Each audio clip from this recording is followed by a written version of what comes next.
नमस्कार, मनोज तिवारी टाकू में स्वागत है।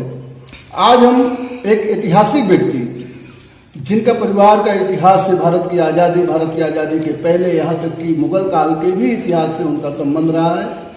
आज हम ऐसे वारिस उस परिवार के उमैर जलाल साहब से बातचीत करेंगे।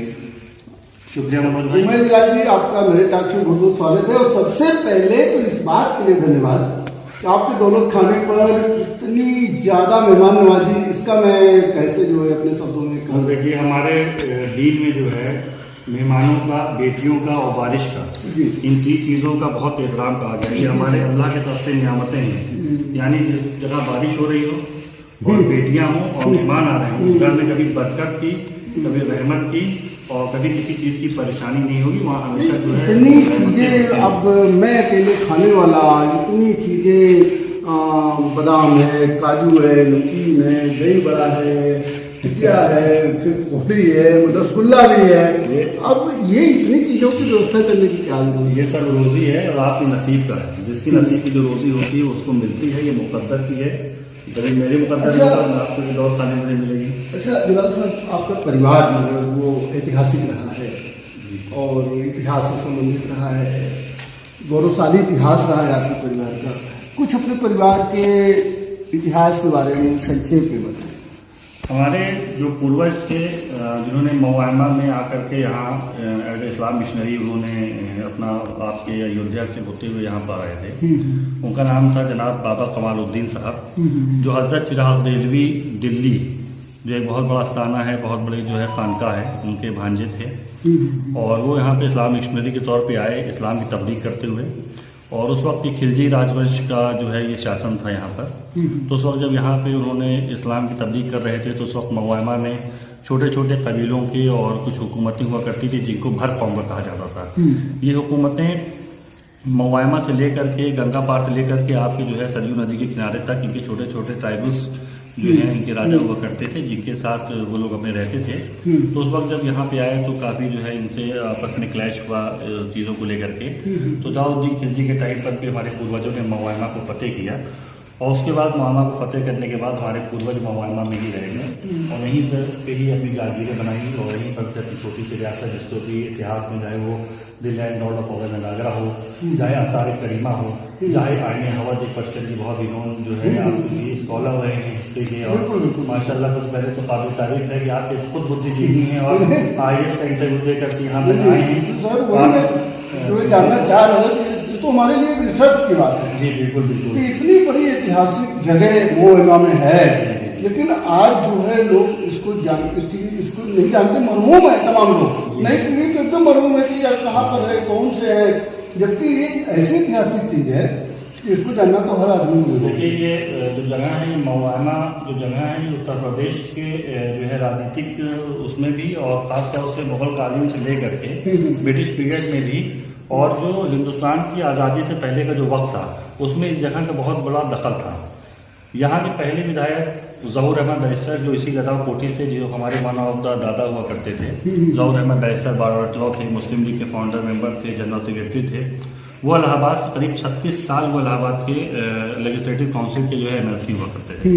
उनके फोर फादर राजा शेख नसरुद्दीन साहब 1873 में जब आपकी हॉल में ब्रिटिश प्रोविज़न की जो है विधानसभा हुआ करती थी, उस वक्त उसमें जो 10 नॉमिनेटेड उसमें विधायक हुआ करते थे, उसमें शेख नसरुद्दीन साहब उस वक्त वहाँ पे विधायक हुआ करते थे। तो हमेशा हम लोगों के परिवार का बहुत जो है दखल रहा है हिंदुस्तान की या उत्तर प्रदेश की राजनीति में।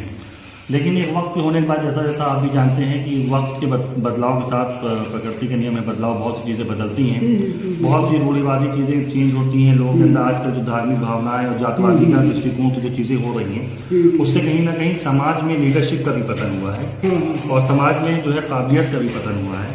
और नेतृत्व एक ऐसी चीज़ है। आगे तो मेरे सवाल इस पर भी रहेंगे। बिल्कुल बिल्कुल। मैं सबसे पहले मैंने एक चीज़ सुना था कि आप खाते भी रहिए, आप हमें को खिलाएंगे। हमने सुना था कि आनंद मोहन जी, जो आनंद मोहन है, उसको आपके ही परिवार के किसी ने जो है दान में दिया था। हमारे एक रिलेटिव हैं, हमारे दादाओं में से ही हैं, फैयाज अली साहब थे। उनकी जो है मोतीलाल नेहरू जी के साथ वो हाई कोर्ट में प्रैक्टिस करते थे। मोतीलाल नेहरू जी से उनकी बहुत अच्छी दोस्ती हुआ करती थी। तो उन्होंने मोतीलाल नेहरू जी को आनंद भवन की जगह, बेसिकली जो स्वराज भवन का जो कैंपस है वो उनका अपना हुआ करता था, जिसको उन्होंने मोतीलाल नेहरू जी को गिफ्ट किया था। तो वो फैमिली महमाना में ही मेरे नदीम साहब उस फैमिली के जो है आज वारिस हैं। बहुत नोन पर्सनालिटी है, मोहम्मा की बहुत मौजूदा पर्सनालिटी है। मेरे बहनोई भी हैं, मेरे मौसी के बेटे भी हैं।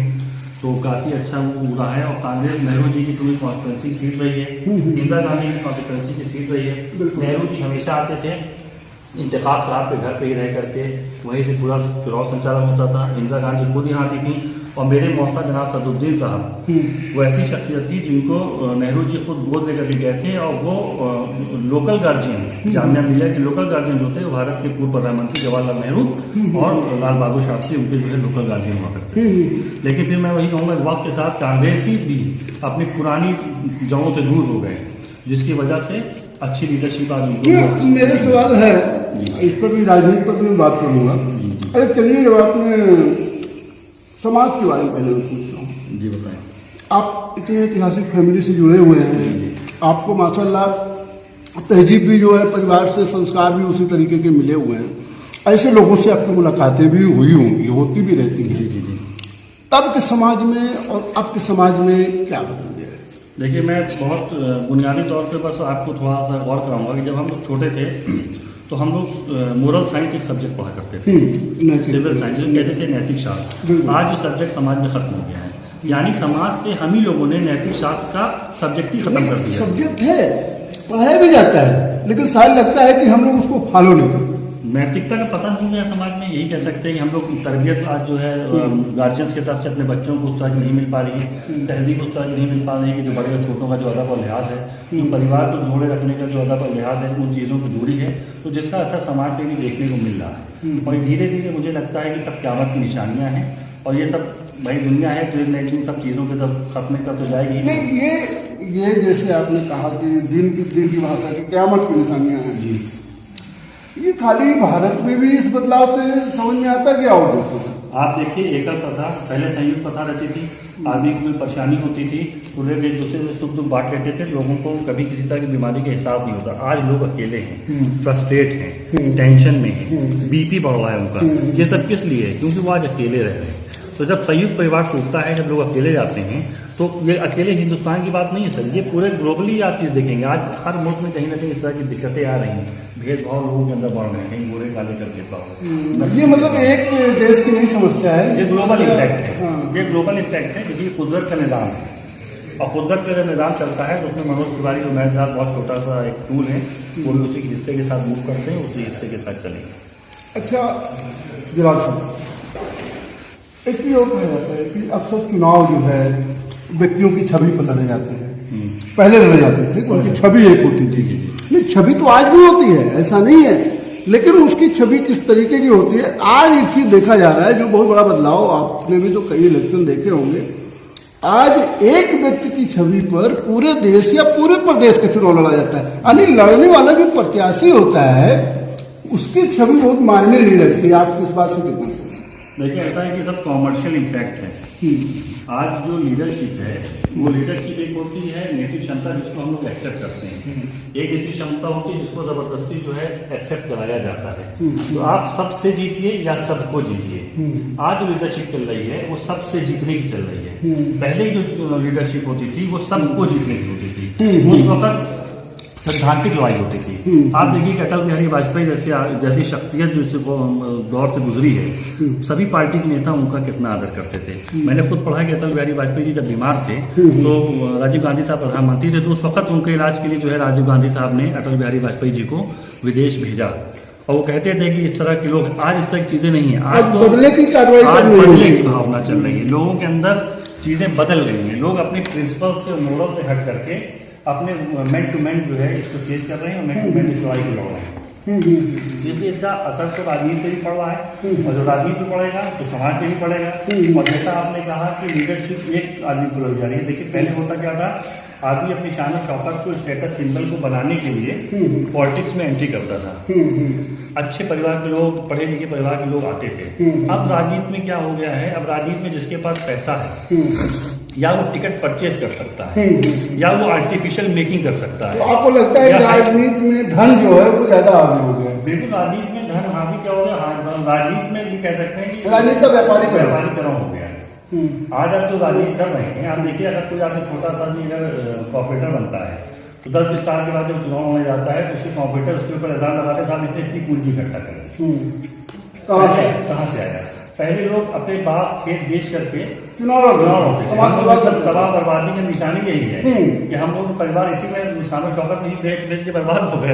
अब क्या है, अब लोग चाहते हैं किसी सूरत से बनो तो ज्यादा से ज्यादा अर्न करो। ये सब चीजें हैं जिसकी वजह से बहुत दिक्कतें हैं समाज में। अच्छा सर, एक चीज और बताइए जी, आप एक माइनॉरिटी कम्युनिटी से बिलोंग करते हैं। आज जो है कुछ राजनीति इस तरीके से चेंज हुई है, मैं ये जानना चाह रहा था कि ये तुष्टीकरण की राजनीति, तुष्टीकरण की राजनीति आपके अनुसार कब से चालू हुई इस देश में? देखिए, कोई भी राजनीतिक दल, चाहे वो कांग्रेस रही हो, चाहे वो भाजपा रही हो, चाहे वो जनता पार्टी की सरकार रही हो, दंगे फसाद हर शासन में हुए। हम खाली ये नहीं कह सकते कि सिर्फ बीजेपी की हुकूमतों में ही दंगे हुए। आप कांग्रेस के दौर में जाएंगे तो मुरादाबाद दंगा जो है यूपी के अंदर बहुत बड़ी निशानी है। बिहार जाएंगे तो आपको भागलपुर का दंगा दिखेगा जो बहुत बड़ी निशानी है। तो दंगे तो हर दौर में हुए। लोगों ने दंगों का पोलराइजेशन किया, मेजॉरिटी और माइनॉरिटी के बांटने का काम करके सिर्फ अपने वक्ती वोट को, यानी वक्ती तौर पे उन्होंने जो कुर्सी हासिल करनी थी उसके तरफ उन्होंने वक्त लगाए। लेकिन अगर वो चाहते तो उस डिफरेंसेस को उस वक्त अगर खत्म कर देते तो आज ये सब चीजें हम लोगों को देखने को नहीं मिलती। मेरी उम्र आज 40 साल हो रही है भाई। मेरी तरबियत, मेरे माँ बाप को, मैं पैदा मुसलमान घर में हूँ लेकिन मेरी तरबियत नॉन मुस्लिम लोगों के बीच हुई है। मेरे आज भी घर के जो पुराने बुजुर्ग हैं, जो काम करने वाले लोग हैं, आपका तो इस तरीके का परिवार रहा है जी कि बिना उसके चल ही नहीं सकता। आपको तो कहीं से कोई कट्टर कर ही नहीं सकता, कहीं भी नहीं सकता है। मैं ये जानना चाह रहा था कि आप लोगों के पास तो बहुत लोग, हर धर्म के लोग, हर दीन के लोगों का आपस में ताल्लुकात रहता है, आते जाते रहते हैं।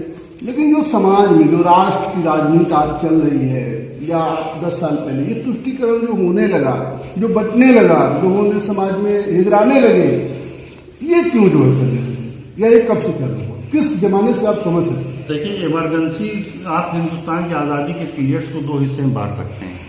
1947 से लेकर के इमरजेंसी तक का जो 77 तक का जो पीरियड था, ये एक युग था कांग्रेस का।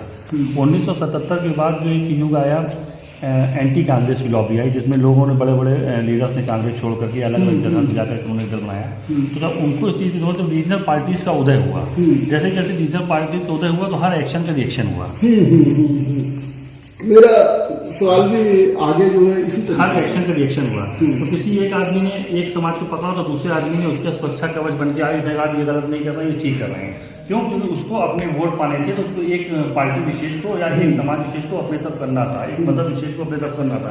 उन्होंने उसको अपने किया और उन्होंने उसको अपने वोट बैंक है। आज जनता, आप ये बात समझिएगा, आज जनता सिर्फ एक वोटर है। आज हम और आप जिसको वोट देते हैं, हमें कल इस बात की गारंटी नहीं है कि कल वो जिस पार्टी के नाम पे हमने उसको मुहर लगाई उस पार्टी में रहेगा नहीं रहेगा। आगे मध्य प्रदेश और राजस्थान ऐसे ही हुआ, महाराष्ट्र देख लीजिए, आप जो है कर्नाटक का देख लीजिए, हर जगह ये हॉर्स ट्रेडिंग हो रही है। अच्छा सर, एक चीज कि आपको नहीं लगता कि भारत की सबसे पुरानी पार्टी, जिसने देश की आज़ादी में भी अपना योगदान दिया, कांग्रेस पार्टी के कमजोर होने की वजह से ही कट्टरवाद को जगह मिली भारत में फैलने के लिए, या कोई और? मेरा नाम था उनका जो थोड़ा सा फ्लेक्सिबिलिटी जो उनको अपनी सेकंड लीडरशिप थी उनकी, नेहरू परिवार के अलावा, उस लीडरशिप में जैसे कह सकते हैं कि आपने इतिहास में पढ़ा होगा कि 40 गुलामों का दल वो बलबन का था। उन लोगों ने जो समझाया बलबन को वो समझ में आया। अच्छा हुआ तो नेहरू जी ने, अच्छा हुआ तो उनके गुलामों ने अच्छा किया, बुरा हुआ तो नेहरू जी ने बुरा किया, बुरा हुआ तो इंदिरा गांधी ने बुरा किया। ये चीज को हमको समझना होगा। आज कांग्रेस अगर इस डेंट को झेल रही है तो उसकी वजह यह है कि जो लोगों ने कांग्रेस की लीडरशिप को घेर रखा था, वो जब कोई चीज गलत होती थी तो वो नेतृत्व को जिम्मेदार ठहरा देते थे कि ये नेतृत्व की कमी की वजह से ऐसा हुआ। जब अच्छा होता था तो वो उसका पूरा क्रेडिट अपने ऊपर ले लेते थे कि हमारे मैनेजमेंट की वजह से ये चीज अच्छी हो गई। जिसकी वजह से कांग्रेस एक ऐसी पार्टी है जिसमें चाहे वो माइनॉरिटीज हो, चाहे उसमें वो बैकवर्ड्स हों, चाहे उसमें वो SC/ST हो, सबका सब कांग्रेस थी। आपके बाबू जगजीवन राम कहाँ से निकले? आपकी कांग्रेस से निकले। आपके धर्मवीर साहब हमारे इलाहाबाद के कहाँ से निकले? कांग्रेस से निकले। तो हमको और आपको भी ये सोचना होगा कि लीडरशिप को पैदा करना ही कांग्रेस का काम था, लेकिन वो डाइवर्ट हो गई दूसरी तरफ। उमैर जलाल साहब से बातचीत होती रहेगी। वक्त है बहुत छोटे से ब्रेक का।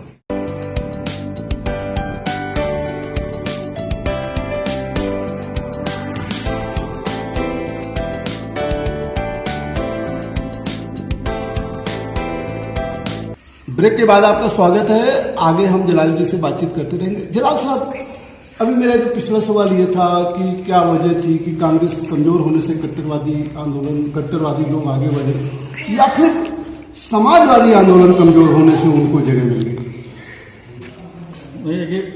जब तक लोहिया जी या जयप्रकाश नारायण साहब थे, उस वक्त जो समाजवादी पार्टी का जो मूवमेंट था, जिसको राजा विश्वनाथ प्रताप सिंह जो यहाँ से बहुत यहीं से कॉन्फ्रेंसिस होते थे सुराहों से, और यहीं हमारे घरों में ही आकर के हमारे परिवार में नदीम भाई जिनकी मैंने भी जिक्र किया, उनके वालिद के बहुत अच्छे दोस्त हुआ करते थे, तो यहीं आकर के रहते थे, देखते थे। तो वो उन लोगों ने जो उस चीज़ को आगे लेकर के चले, तो उसके बाद जो लीडरशिप थी वो उस चीज़ को आगे कंटिन्यू नहीं कर पाई।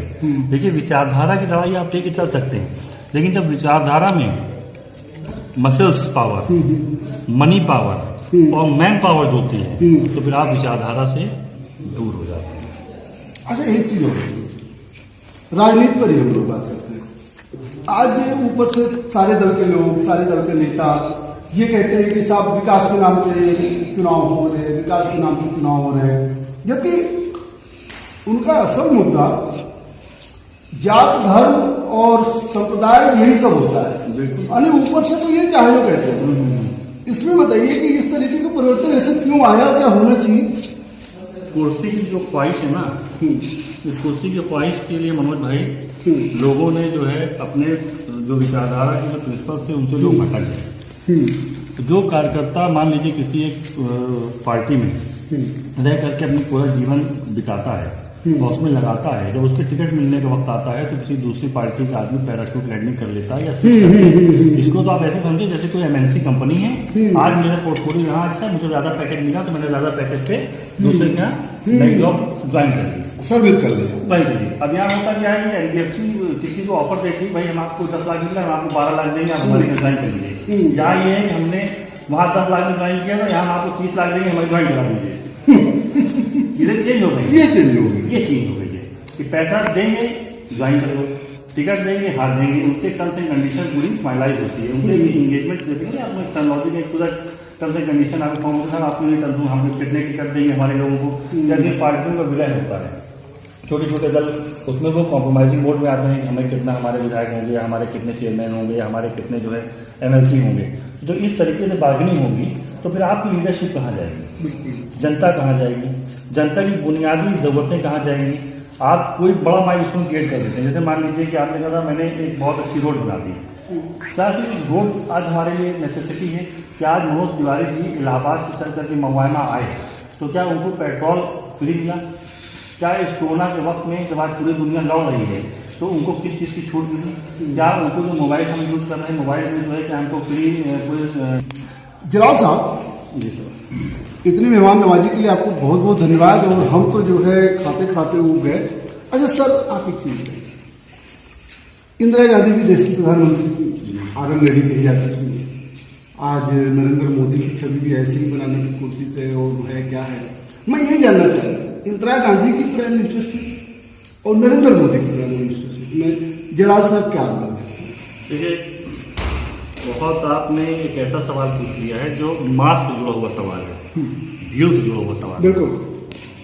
इंदिरा गांधी जिस वक्त दोबारा प्राइम मिनिस्टर बनी थी इमरजेंसी के बाद, उस वक्त ये माना जा रहा था कि कांग्रेस का जवाल है, कभी कांग्रेस उरूज में नहीं आएगी। लेकिन इंदिरा गांधी ने जनता की नब्ज को पकड़ते हुए चुनाव लड़ा और मेजोरिटी से आकर के उन्होंने ये साबित किया कि उनकी पकड़ जनता के ऊपर ज्यादा है। और वो एक ग्लोबल नेता बनी कि जब उन्होंने पूरे हिंदुस्तान से बाहर दुनिया के अंदर उन्होंने नेहरू जी की जो विरासत उनको मिली थी, उस विरासत को आगे बढ़ाते हुए उन्होंने जो आप कह सकते हैं कि निर्गुट जो आंदोलन होता था या तीसरा जो जी जी जी अमेरिका और जापान, उनके अलावा जो एक तीसरा फ्रंट भी था, उसका नेतृत्व जो किया उन्होंने, जिसमें आप यासिर अराफात को लीजिए, ठीक है, और आपके जो है वेनेजुएला के प्रधानमंत्री थे, कम मार्क्सवादी बहुत बड़े लीडर थे, मैं नाम भूल रहा हूँ, इंदिरा गांधी को ले लीजिए, इन सब लोगों के साथ जो उन्होंने एक मूवमेंट चलाया, वो मूवमेंट हिंदुस्तान से बाहर निकल करके दुनिया के बाहर भी हिंदुस्तान का नेतृत्व करने की क्षमता बनाता था, जिसमें यासिर अराफात जैसे लोग या वो लोग क्यूबा के प्रधानमंत्री जैसे लोग जिन्होंने उनकी लीडरशिप में काम करना चाहा। लेकिन आज अगर आप देखेंगे तो आज मोदी जी नो डाउट की मेजॉरिटी की तो मोदी जी हिंदुस्तान में पसंद है, क्योंकि वो एक थॉट्स के साथ आगे बढ़ रहे हैं। वो एक उन्होंने भी पब्लिक की नब्ज पकड़ी, उन्होंने पब्लिक की नब्ज पकड़ी, लेकिन देश के बाहर हिंदुस्तान की जो नब्ज, जो दुनिया के अंदर हिंदुस्तान लीडर बता देखिए, विश्व गुरु बनने की जो क्षमता गांधी फैमिली के अंदर थी, वो आप देखेंगे क्या वो क्षमता आप मोदी जी के अंदर देखेंगे अभी उस तरीके से नहीं जा रही। उसकी वजह क्या मुझे लगता है कि जो लोग मोदी जी की ब्रांडिंग कर रहे हैं, वो मोदी जी को टाइप कर रहे हैं, मोदी जी की छवि को वो हिंदुत्व के आगे खड़ा करके अपनी नाकामयाबी को छुपाने के लिए, जो सवाल आपने पहले पूछा था कि एक लीडर के नाम पे सारी राजनीति हो रही है, तो वो मोदी जी को हर जगह खड़ा करके वो अपने फेलनेस को मोदी जी की छवि के अंदर उन्होंने ढाल बना करके छुपा लिया है, जिससे मोदी जी की जो इम्पैक्ट, जो एक पर्सनालिटी की ग्रूम पर्सनालिटी है, जो एक मैच्योर पर्सनालिटी की छवि आती है दुनिया में, वो कहीं ना कहीं मोदी जी के अंदर एक कट्टर छवि आती है। जैसे तुर्की के तैयब अर्दोगान की छवि ले लीजिए, और आज जो छवि इनकी बन रही है मोदी जी की, वो पैरेलल इक्विवेलेंट उन्हीं के आसपास बन रही है। अच्छा, एक चीज होता है, हम लोग प्रदेश की बात करें तो समाजवादी पार्टी और बहुजन समाज पार्टी की राजनीति में क्या अंतर आप देखते हैं, या दोनों के पैटर्न देखें? देखिए, अगर मैं ये बात करूँ कि नेताजी के वक्त से लेकर के, नेताजी मतलब मुलायम सिंह यादव के वक्त से लेकर के अखिलेश जी के अंदर बहुत बड़ा चेंज ये है कि नेताजी के वक्त में जो संभ्रांत लोग थे, जो हर समाज से जुड़े हुए लोग थे, बुद्धिजीवी, जो चाहे किसी भी जात का छोटा मोटा छोटी छोटी जातों का जो लीडर था, उसको नेताजी ने उनको अपने साथ जोड़ने की सलाहियत थी। नो डाउट कि अखिलेश जी के अंदर बहुत सी सलाहियतें हैं, मैं उनसे कई बार मिल चुका हूँ, मेरा उनसे एक तरीके से कहते हैं मिजाजी थोड़ा सा झुकाव आप कह सकते हैं राजनीति में, भाई कि मैं वोटर तो हुई हूँ किसी न किसी पार्टी का, बिल्कुल बिल्कुल, वो तो उस पार्टी से नहीं मतलब है, मैं ये जानना चाह रहा था कि हूँ, तो मैंने उनको देखा है, यूथ उनको पसंद करता है, ठीक है। लेकिन बहुजन समाजवादी पार्टी के अंदर मायावती जी की जो एक लीडरशिप जो है वो डिक्टेटरशिप की तरफ चली जाती है, उनके बाद नेक्स्ट लीडरशिप कोई नहीं, या जो काशी राम जी के अपॉइंट हुए लोग, आज आप देखिए सब किसी न किसी कारणवश कोई ना कोई इल्जाम लगा करके बहुजन पार्टी से समझ मतलब अलग हो गए, जो कैडर। तो आपको नहीं लगता है कि ये हमारा इतिहास गवा रहा है कि जनता को पकड़ बनाने के लिए कुछ ऐसा भी दिखना होता है कि ताकि जनता वहां तक जो है ना पहुंच पाए कि इक्वल अपने को खोल करे, जब इक्वल फील करने लगती है जनता, तब जो है वो खत्म हो जाती है रिस्पेक्ट। तो क्या ऐसा नहीं लगता कि मायावती जी रिस्पेक्ट बनाए रखने के लिए लोगों से इतना इंटरव्यू? नहीं, ये मेरा ये मानना है कि देखिए, मायावती जी ने अपने वक्त में जितनी जो कामयाबी उन्होंने बहुत जल्दी उन्होंने जो कामयाबी हासिल कर ली थी, वो उसको और आगे ले जा सकती थी, लेकिन कहीं कहीं पर उनकी जो है सलाहियतें डाइवर्ट हो गई, कहीं कहीं पे उनके फैसले कुछ ऐसे हो गए जो उनके अंदर कह सकते हैं एकदम से बिल्कुल नहीं, जो मैंने कहा बस वही सत्य है, उसके अलावा कोई सत्य नहीं है। स्वार्थ का तत्व घुस गया क्या? स्वास्थ्य देखिए, अब मैंने आपसे कहा लीडरशिप में तो हर आदमी चाहता है कि पारिवारिक लीडरशिप हो। अब ऐसे नहीं सुनते हैं कि वो अपने भतीजे आनंद सिंह को लेकर के काफ़ी आपने सुना होगा, उनके भतीजे को लेकर के काफ़ी डिबेट होता है कि वो अपने भतीजे को जो है अपनी लीडरशिप देना चाहती हैं, अपने भाई को देना चाहती हैं। उस वजह से क्या कहते हैं कि झुकाव तो पेट के तरफ झुकाव होगा तो घुटने की तरफ ही आएगा। लेकिन वो इस वक्त भी वो अपने चाहती तो बहुजन समाज पार्टी में इस तरह से माइनॉरिटी जुड़ा था, माइनॉरिटी उनसे हट चुका है।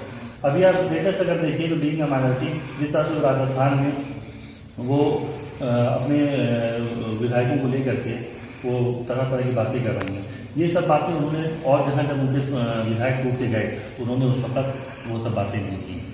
तो आदमी सोचता है यार कि उसका कहीं ना कहीं अंदर खाने वो बहुत सी कहें, देखिए सच नहीं तो राजनीति की होता रहता है ना, कभी कभी सौदेबाजी होती है, कभी कभी डर होता है, तो कभी कभी डर भी होता है, उनके ऊपर चार्जेस भी बहुत से लगे हैं, उनके ऊपर बहुत से ज्यादा जो है ये तो कोर्ट का मसला है। और ऐसा कुछ मैं ये जानना चाहता हूँ एक समाज सेवी के रूप में, जी जी समाज सेवी के रूप में क्या चुनौतियां हैं या कैसी ऐसी चुनौतियां आती हैं कि जो एक समाज सेवी का तमगा लगा है और समाज सेवा करना भी है? देखिए, पब्लिक के अंदर एक बहुत अजीब सी चीज़ आ गई है। छोटे छोटे इलेक्शन से लेकर के पब्लिक जो है चाहती है कि उसको बस फाइनेंशियल कुछ फायदे हो जाए। मैंने ये देखा है छोटे छोटे चुनाव में जो है प्रधान जी ने हमको क्या दिया, चेयरमैन साहब हम तक आ दिए। ये जनता की भाई हमारे के उन्होंने गेहूँ भेज दिया, हमारे के उन्होंने तेल भेज दिया, हमारे के मौत पट्टी उन्होंने दे दिया। तो इन छोटी छोटी चीज़ों से आप अगर अपना लीडर चुन रहे हैं तो फिर आप अपने आप को बेच रहे हैं। लीडर आप इसलिए मत चुनिए किसी को उसने हमारे के 10 किलो गेहूँ भेज दिया हो, उसने हमारे के 10 लीटर तेल भेज दिया हो, उसने हमारे के लड़की शादी में जहेज में जो है पंखा भेज दिया हो।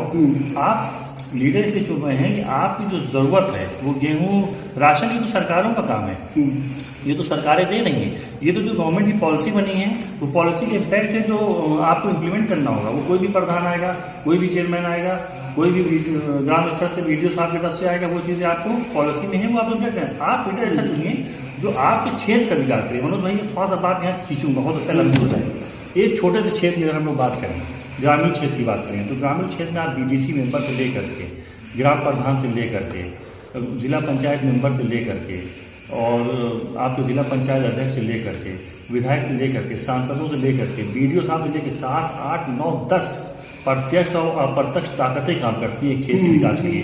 70 साल विकास नहीं हो पाता, विकास नहीं हो पाता। हाँ, ये तो बड़ा अच्छी बात है। ये आप समझिए बात को कि आपके पास बीडीसी भी है, आपके पास ब्लॉक प्रमुख भी है, जिला पंचायत सदस्य भी है, प्रधान भी है, एडीओ है, बीडीओ है, डीएम है, डीएम है, विधायक भी है, सांसद भी है, एमएलसी भी है, राज्यसभा सांसद भी है। फिर भी विकास नहीं हो रहा है। क्यों नहीं हो पा रहा? उसकी इसी वजह ये है कि हमने अपने आप को टाइट कर दिया है, हमने अपनी लीडरशिप को भी टाइट कर दिया। हमने अपनी लीडरशिप से सिर्फ यही एक्सेप्ट किया है कि हमको ये चीज़ मिल जाए।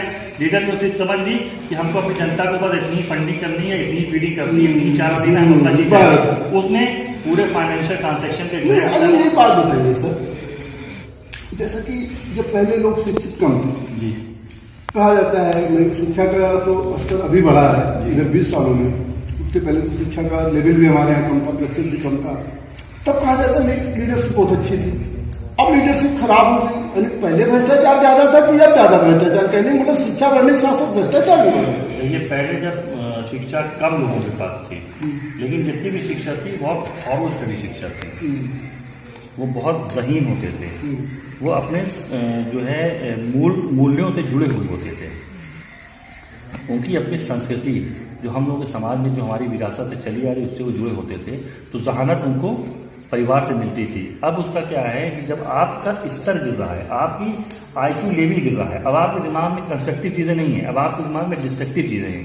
जब डिस्ट्रक्टिव चीज़ें हैं तो आप पढ़ाई तो कर रहे हैं, लेकिन उस पढ़ाई के साथ आपकी कंस्ट्रक्टिव चीज़ आपके साथ नहीं जुड़ रही, आपके साथ डिस्ट्रक्टिव जुड़ रही। पहले आपकी पढ़ाई के साथ कंस्ट्रक्टिव चीज़ होती थी, नहीं यार ये मनोज भाई हैं बहुत अच्छे परिवार से और बैठवा को सम्मान।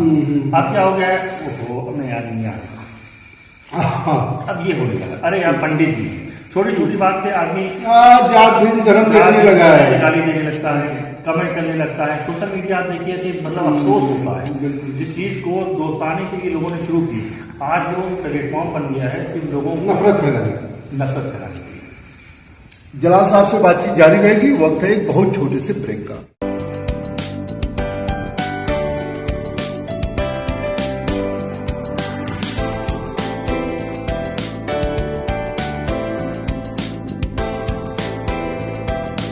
ब्रेक के बाद आपका स्वागत है।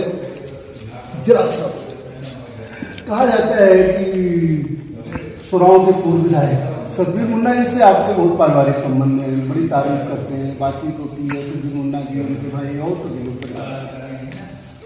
ये संबंध कब से, कितना टिकाऊ बना, कब से बना, पुराना या नया, क्या?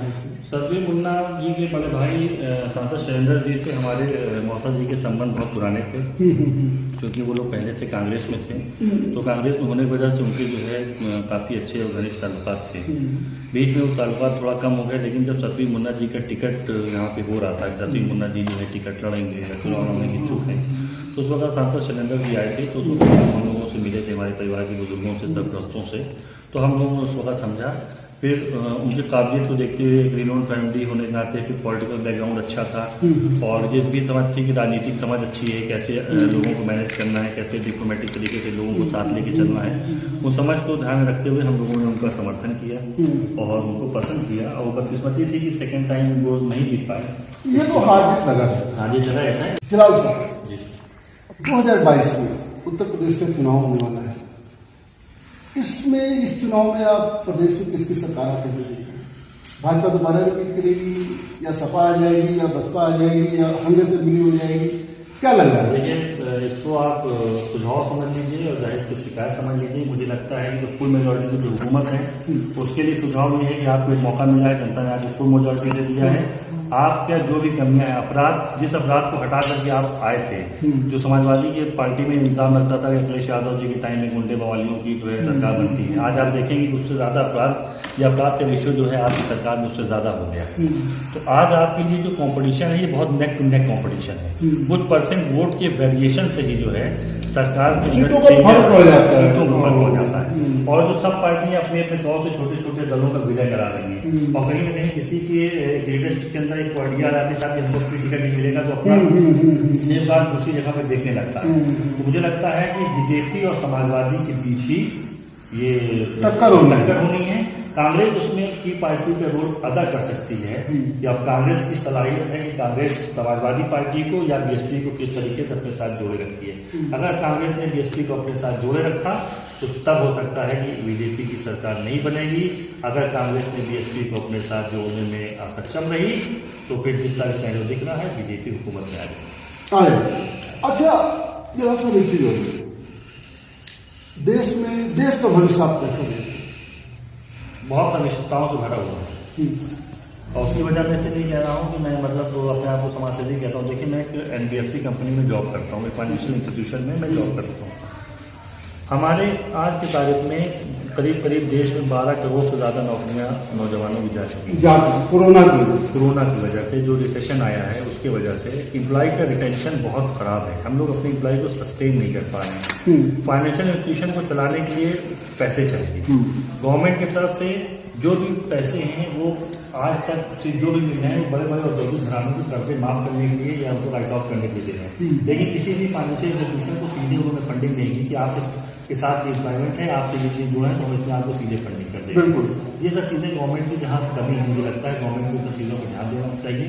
और जब आप छोटे छोटे स्टार्टअप तो आप बहुत शुरू करते हैं, मेक इन इंडिया आपने शुरू किया और सारी चीज़ें शुरू किया, लेकिन आप बताइए क्या वो चीज़ें आज जो है कोई शेप ले पाई? जरूरी है कि वो एक्ट हो, एक्टिंग में आए, एक्शन में आए। अच्छा, युवाओं का भविष्य, अभी तो अपने देश का भविष्य था, युवाओं का भविष्य आप क्या देखते हैं आगामी दिनों में? देखिए, युवा तो किसी भी देश के लिए बहुत मतलब की रोल है, की टूल है, उसी के बल पे आप कुछ भी कर सकते हैं। आज अगर हमारा युवा एक ऐसे भारत के को निर्माण करने के लिए सोचेगा जो एक सेकुलर भारत, एक बहुत बड़ी चीज इस वक्त आपसे कहने जा रहा हूँ, आज एक बहुत बड़ी लड़ाई है धर्मनिरपेक्ष भारत, सेकुलर भारत या किसी एक विचारधारा की भारत। आप किसी एक विचारधारा में अपने आप को टाइप करते हैं तो हो सकता है कि आपके देश की आने वाली परिभाषा हिंदुस्तान, भारत या इंडिया, इन तीनों में से अब आपको क्या लेके चलना है? आपको तीनों को अपने पॉकेट में लेके चलना है या इसमें सिर्फ आपको भारत लेके चलना है या आपको हिंदुस्तान लेके चलना है या आपको इंडिया लेके चलना है? ये आपको सोचना पड़ेगा। जलाल साहब जी, आपका बहुत बहुत धन्यवाद। आप हमारे टॉक शो में भाग लिए, लेकिन अंत में जी 2 चीजें, इस मेहमान नवाजी के लिए एक बार और शुक्रिया, और दूसरी चीज कोई ऐसी बात जो आज मेरे टॉक शो में आपसे हो ना पाए, आप मेरे दर्शकों को बताना। मुझे लगता है कि बहुत जिम्मेदारी से आप अपने टॉक शो को चला रहे हैं और जिस तरह से आप अपनी राजनीतिक चर्चा आपके ग्रुपों में होती है वो बहुत ही जो है काबिल तारीफ है। लेकिन मैं चाहता हूं कि एक पत्रकार है होने की हैसियत से आपके ऊपर जिम्मेदारी बनती है कि ऐसी खबरों को प्रमुखता दी जाए जो समाज में हिंदू मुस्लिम एकता को प्रबलता से आगे बढ़ाएं, जो समाज में जातिवादी सोच या कट्टरता को जो फैलाने वाली चीज़ें हैं उनको ख़त्म करके एक समानता की बात हिंदुस्तान में कहें। देखिए, हिंदुस्तान एक फूलों का गुलदस्ता है, ये सभी मजहबों का फूल है, ये एक ऐसा गुलदस्ता है जहाँ आप हर मजहब के फूल यहाँ पे हैं और वो सब एक मजबूती पकड़ रहे हैं। अगर हम लोग किसी एक फूल का बगीचा बनाएंगे तो वो नहीं होगा। आपको एक खूबसूरत गुलदस्ता बनाने के लिए सभी लोगों को साथ लेकर चलना है, तभी हिंदुस्तान की खुशबू पूरी दुनिया में फैलेगी। धन्यवाद जलाल साहब, आप हमारे कार्यक्रम में भाग लें, इसके लिए आपको बहुत बहुत बहुत बहुत शुक्रिया। जैसा कि आपने देखा, हमारे साथ समाज सेवी, युवा समाज सेवी उमैर जलाल साहब थे। आपने सामाजिक, राजनीतिक, आर्थिक हर मुद्दे पर खुलकर बात किया और आपने जो सबसे अंत में बात कही कि सबसे ज्यादा जरूरी है कि इस देश में प्यार और मोहब्बत बना रहे, जिससे जो है समाज अपनी प्रगति करेगा। ऐसे ही हम आपको इलाहाबाद की अन्य शख्सियत से मुलाकात करवाते रहेंगे। दीजिए मनोज तिवारी की इजाजत, देखते